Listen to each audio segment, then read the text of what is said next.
Hey guys, it's Bridget with San Diego Seed Company, and today we are at our Ramona, California sorry. I'm so used to saying urban. That's a great blooper. Yeah. Take two. And I am at our farm here in Ramona, California, and so excited to show you all the stuff that we have growing, and particularly, I want to talk about our shade cloth. For those of you who follow us, you know that I kind of talk about it nonstop because for us farmers and gardeners that grow in really hot regions, it's kind of the key to our success. It really makes a huge difference. So before I get into all the details about that, how we use it, what it's good for, make sure you hit the like and subscribe button so you're notified anytime we put out a video. So we have done many videos and blogs and you name it on shade cloth, and you've seen at our urban farm that we've strung it up over our gardens, and you can see here that we've got shade cloth that we have put up super simple, easy way. Basically, all it is we've got some rebar in the ground. And this is really old PVC. It's like literally gonna crack at any moment, but it was just excess stuff we had on the farm, and we used it to make a nice little U shape.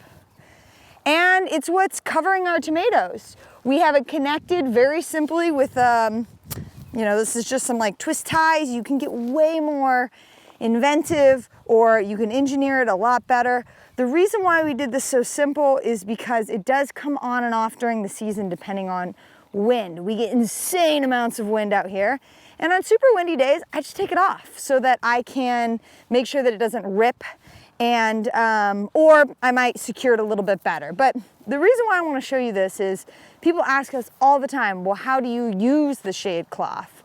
Well, you can construct something like this where it goes up and over your crops. You can simply lay it on top of your crops if your crops aren't too tender. I wouldn't necessarily lay it on top of tomatoes because it could like snap it or break it, but you could put sticks in the ground. I mean, there's so many different ways you can do it. This is a really cool way that our friend Bo over at SoCal Tomato Guy, he put these up, and I love it. One afternoon, easy peasy.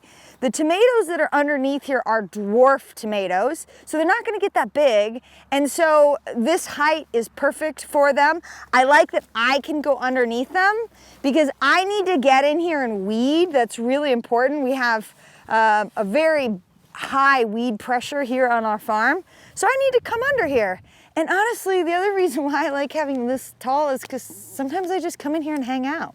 It's a nice little shady spot. Come in, hang out with my tomatoes, enjoy all the hard work that we've done, right? This shade cloth here, this is the shade cloth that we sell online. This is some of our older stuff that actually doesn't have the grommets in it. We now have grommets and sewn edges on our shade cloth. But it's really important that you make sure that you get shade cloth that is 30 to 40% shade cloth. If you go to a hardware store or a big box store or even many nurseries, they sell awning cloth, which is like 90 to 100% shade. That's too much shade for your plants, and they're not gonna thrive, and they're actually really going to suffer because they're not getting enough sunlight. This blocks out just enough UV light that it reduces the evaporation of the moisture from the soil, so I'm irrigating less. I'm also losing less moisture from the leaves because the plants are not receiving as much direct heat on them. And it just, in our really hot climate that is unfortunately getting hotter, it is one very small way in which we can, get a better harvest and, save very precious water. So for us, shade cloth is key. If you are in an urban area that gets really hot, particularly like areas of LA where you're surrounded by radiant heat from concrete and you're planting in pots, I would say shade cloth is a must-have because it's just gonna help your plants survive in really hot summer temperatures. So we're actually doing a cool experiment on this farm where we're gonna have shade cloth on some of the plants and we're not gonna shade cloth the others, and we're really gonna document the difference in the growth habit and how much I have to irrigate them. Okay, so let's actually go peek and look at some stuff that's not shade cloth, and we can see if we can tell a difference. So we have obviously what I was under, was the shade cloth. You know, you could tell a little bit of a difference. It's only been up for a while, but I already can tell just by the way that the leaves look. Just they are visibly a little more limp. They have less moisture content in their leaves, and they're being irrigated the same amount as what's in the underneath the shade cloth. And that's the reason for that is the shade cloth blocks out a percentage of the UV light. Now it's really important to note that it's not the same as if you have a potted tomato putting it in the shade. The shade cloth will block out a percentage of the UV light and basically make it less strong and less of a issue for the plant in really hot climates.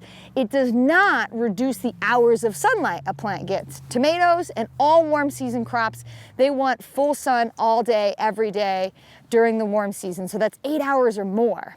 And the shade cloth is just basically making that sunlight less strong, which in our hot climate that's getting hotter, it's really key.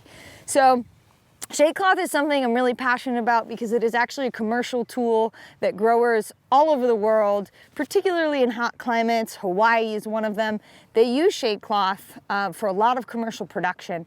And I think it's something that backyard gardeners, urban farmers, and even small scale farmers can use to up their bounty, to produce more fruits and vegetables, and to use a little bit less water, which is super important, right? We live in a semi-arid climate and water is oh so precious. So that shade cloth, that's how we use it on the farm. You've seen many videos of how we use it in the garden.